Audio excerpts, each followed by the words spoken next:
बिस्मिल्लाहिर्रहमानिर्रहीम। अस्सलाम वालेकुम। आज का हमारा टॉपिक है एपनिया ऑफ प्रीमेच्योरिटी, जो कि रिस्पायरेटरी सिस्टम की कॉम्प्लिकेशन है। एपनिया ऑफ प्रीमेच्योरिटी का मतलब क्या है? ए मीन्स नॉट, पनिया means respiration, of prematurity means जब हमारे पास एब्सेंस ऑफ रिस्पायरेशन होता है प्रीमेच्योर बेबीज़ में। जब वो प्रीमेच्योर होते हैं, प्री टर्म होते हैं, तो वो ब्रीथिंग स्टॉप कर देते हैं कभी कभार। इसको हम एपनिया ऑफ प्रीमेच्योरिटी कहते हैं। Apnoea is a pause of more than 20 seconds associated with bradycardia and desaturation. Apnoea में हमारे पास एक बेबी ब्रीथिंग स्टॉप कर देता है मोर देन 20 सेकेंड के लिए, जिसके साथ हमारे पास ब्रेडिकार्डिया भी होता है, यानी कि उसका हार्ट रेट लेस देन 100 हो जाता है, एंड डिसेचुरेशन भी होती है साथ में, यानी कि उसकी सेचुरेशन लेस देन 94 हो जाती है। A pause of 5 to 10 seconds between breath is normal in babies। अगर कोई बेबी ब्रीथिंग स्टॉप कर देता है 5 से 10 सेकेंड के लिए, इसको हम नॉर्मल कंसिडर करेंगे। एपनिक स्पेल्स, स्पेल्स किसे कहते हैं? इसका स्पेल्स का मतलब है थोड़ी देर के लिए, for some time. Apnoeic spells मतलब जब हमारे पास एब्सेंस ऑफ ब्रीथ होता है फॉर सम टाइम।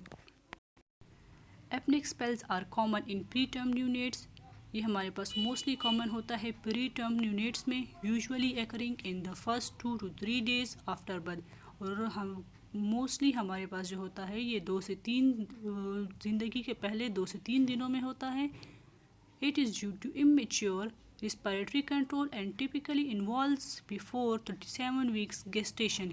ये हमारे पास इमेच्योर रिस्पायरेटरी कंट्रोल की वजह से होता है, यानी कि मेडुला ऑब्लांगेटा अभी इमेच्योर होता है, फुली कंट्रोल नहीं कर पाता रिस्पायरेशन को, ये इस वजह से होता है। और ये यूजुअली ठीक हो जाता है 37 वीक्स गेस्टेशन तक पहुंचने तक। जब भी हमारे पास एपनिया होता है तो हम इसको एपनिया चार्ट में डॉक्यूमेंट करते हैं, जिसमें हमारे पास लिखा होता है कि एपनिया कितने टाइम के लिए था। हम ड्यूरेशन मेंशन करते हैं 5 सेकेंड, 20 सेकेंड, 15 सेकेंड। इसके अलावा हमारे पास मेंशन होता है कि ब्रेडिकार्डिया था साथ में, तो कितना हार्ट रेट था, 80 था, 60 था, 90 था। डिसेचुरेशन हुई थी साथ में, कितनी थी, 90 थी, 70 थी, 88 थी। तो हम सब डिटेल के साथ मेंशन करते हैं, ये हमें हेल्प करता है फर्दर मैनेजमेंट में। कॉजेज़ ऑफ एपनिया, हमारे पास बहुत सारी कॉजेज़ हैं एपनिया में। सबसे पहले आता है central nervous system.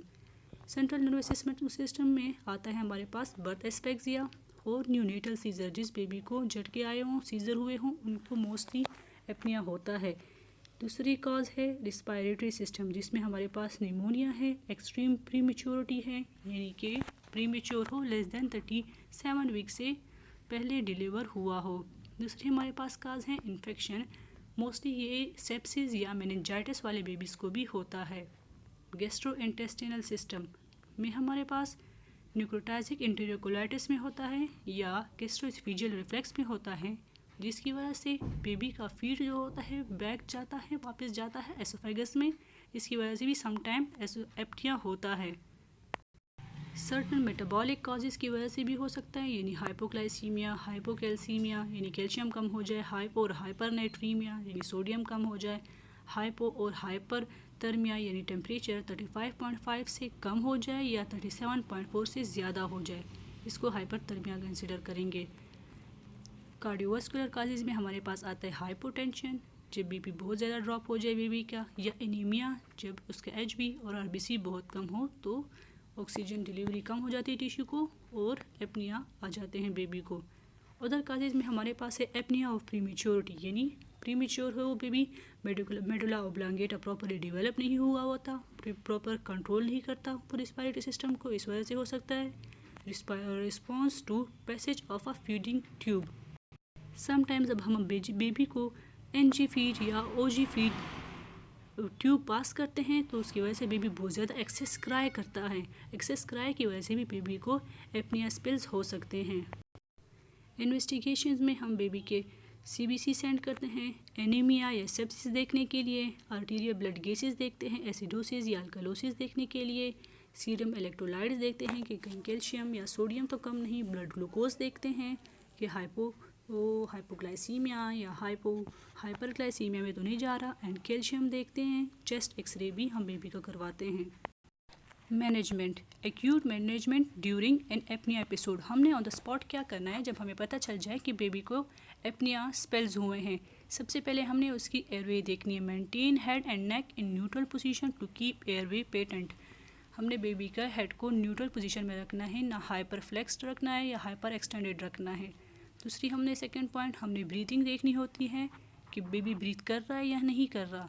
Use tactile stimulation, रब सोल ऑफ द फीट और चेस्ट वॉल जेंटली। हमने उसके सोल्स को या चेस्ट वॉल को आराम से रब करना होता है। It may be all that is required for mild intermittent episode. Usually baby इससे हल्के से सोल रब के साथ या चेस्ट रब के साथ भी बेबी अवेक हो जाता है और उसके सिम्टम्स रिवर्ट हो जाते हैं। लेकिन सम टाइम हमारे बेबी जो होते हैं वो इतनी आसानी से रिवर्ट नहीं होते, तो इसके लिए हमें फर्दर मैनेजमेंट करनी होती है। Use bag and mask ventilation if unit remains apnoeic और respiratory rate is less than 20 per minute. अगर हमारे बेबी का वेट या रिस्पायरेटरी रेट जो है वो लेस देन 20 है तो हमें बैग मास्क वेंटिलेशन करनी होगी। इसी तरह हमारे पास सेचुरेशन भी कम होती है। Low flow oxygen can be administered if saturation remains below target range. अगर हमारे पास उसकी सेचुरेशन ड्रॉप हो रही है तो हमें लो फ्लो पर ऑक्सीजन भी स्टार्ट करना होगी। मॉनिटर केयरफुली विद कंटिन्यूअस और frequent pulse oximetry to ensure saturation does not overshoot target range between apnoeic episode. Saturation देखने के लिए हमने बेबी को पल्स ऑक्सीमीटर कंटिन्यूसली लगाए रखना है ताकि हम बेबी के सेचुरेशन को मेंटेन करें कि वो बहुत ज़्यादा सेचुरेशन एक्सीड ना कर जाए या बहुत कम ना हो। Prevention of apnoea in premature babies. Premature babies में हमें एपनिया को, एब्सेंस ऑफ ब्रीथिंग को प्रिवेंट किस तरह करना है। हमारे पास इसका ट्रीटमेंट है कैफीन सिट्रेट। कैफीन सिट्रेट हमें देना होता है। अगर हमें पता चल जाए कि बेबी एपनिया में चला गया है तो ऑन द स्पॉट हमें उसको लोडिंग डोज देनी होती है कैफीन सिट्रेट की, जो कि 20 mg पर kg होती है। और इसके बाद हमें फिर मेंटेनेंस डोज देनी होती है कैफीन सिट्रेट पर ओरल और IV 5 mg once daily started 24 hours after loading dose, increase to 10 mg per kg once daily if no response.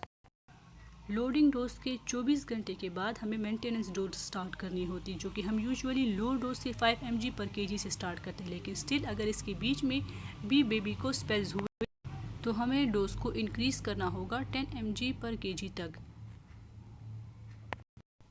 Oral route is preferred over IV। हम usually उस baby को oral ही caffeine दे देते हैं। Side effects include tachycardia, vomiting और irritability. Baby को tachycardia हो सकता है, हार्ट रेट इंक्रीज़ हो सकता है या बेबी वॉमिट कर सकता है या इरिटेबिलिटी भी इंक्रीज़ हो सकती है। If these side effects are present, reduce और postpone the dose, administer only in a hospital setting. अगर इस तरह के साइड इफ़ेक्ट्स हमें मिलते हैं तो हमें पोस्टपोन करना होगा, हमें नेक्स्ट डोज स्किप करनी होगी। persistent or severe apnea requiring frequent bag mask ventilation। अगर हमारे पास बेबी को स्टिल एपनिया हो, रिजॉल्व नहीं हो रहा हो और सीवियर फॉर्म में हो तो हमें उसको बैग मास्क वेंटिलेशन करना होता है। Keep nil by mouth and start IV maintenance fluid. उसको हमने NPO रखना होता है, उसको ओरली हमने फीड नहीं देना होता और IV फ्लूइड उसको स्टार्ट कर देने होते हैं। Consider non invasive ventilation, for example CPAP where available. हम CPAP की तरफ भी जा सकते हैं अगर बेबी रिवर्ट नहीं होता। Assess for an underlying cause, check for signs of infection और एनीमिया। हमें इसके अलावा काजेज़ की तरफ भी ध्यान देना होता है कि इन्फेक्शन या एनीमिया की वजह से बार बार एपनिया तो नहीं हो रहा। अगर एपनिया और इन्फेक्शन हमें नज़र आ रहे हों तो हमें उसके साथ एंटीबायोटिक ट्रीटमेंट स्टार्ट करनी होती है। If the apnea is recurrent or there are any signs of infection such as temperature, instability, poor perfusion or seizure, commence antibiotic treatment of ampicillin and gentamicin, that is first line antibiotics। अगर baby का temperature बहुत ज़्यादा आ रहा है, hyperthermia आ रहा है, that is 37.4 से increase हो या उसको सीज़र हो रहे हों तो उसको हमने फर्स्ट लाइन एंटीबायोटिक स्टार्ट करना होती है। एम्पिसिलिन देना होता है 150 mg per kg per day से देना होता है, जो कि हमें 7 to 10 डेज़ देना होता है। इसके अलावा gentamicin 5 mg per kg per day 5 days के लिए IV या IM दे सकते हैं। Further management, clinically stable units with short apneas requiring stimulation only and in whom serious underlying disorders have been excluded may continue to be fed. जो babies apnoea में चले जाते हैं और उसको अदर कोई सीरियस कॉम्प्लिकेशन नहीं होती और वो जल्दी रिवर्ट हो जाते हैं तो हम उसको ओरल फीड अलाउ कर सकते हैं, उसको हम दे सकते हैं. Stop caffeine when weight reaches 1500 gram और corrected gestational age is 34 to 36 week. अगर हमारे बेबी का वेट 1500 ग्राम पे पहुंच जाता है, चूँकि ये प्रीमेच्योरिटी की वजह से होता है, तो अगर 1500 ग्राम तक पहुंच जाता है या 34 से 36 गेस्टेशन तक पहुंच जाता है तो हम इसकी कैफ़ीन को स्टॉप कर देते हैं. Depending on which criteria was used to initiate, depend करता है कि हमने गेस्टेशन पे के बेस पे हमने कैफ़ीन स्टार्ट किया था या वेट के बेस पर. And there has been no apnoea और bradycardia for at least 5 days.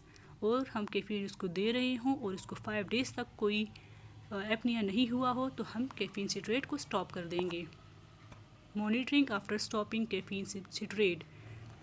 After stopping the caffeine, monitor the neonate for recurrent apnea, vital signs 4 times per day including saturation, and teach the mother to recognize when the neonate stop breathing. जब हम caffeine citrate stop कर देते हैं उसके बाद भी हमें baby को ऑब्ज़र्व करना होता है, उसको अंडर ऑब्जर्वेशन रखना होता है. 4 आवरली वाइटल या 3 आवरली वाइटल्स हम उसके चेक करते हैं. उसके अलावा इसके हमने पल्स ऑक्सीमीट्री करनी होती है, कंटिन्यूस उसकी सैचुरेशन और हार्ट रेट पर नज़र रखनी होती है कि वो कहीं एपनिया में फिर ना चला जाए. और इसके साथ साथ हमने मदर को भी गाइड करना होता है. द यूनिट में go home after 5 days cessation of caffeine if there have been no problems. Baby जो है आफ्टर 5 days घर जा सकता है जब हम कैफीन सिट्रेट स्टॉप कर दें और उसको कोई प्रॉब्लम ना हो. आज के लिए इतना ही काफ़ी है. दुआ में याद रखिएगा. अल्लाह हाफिज़.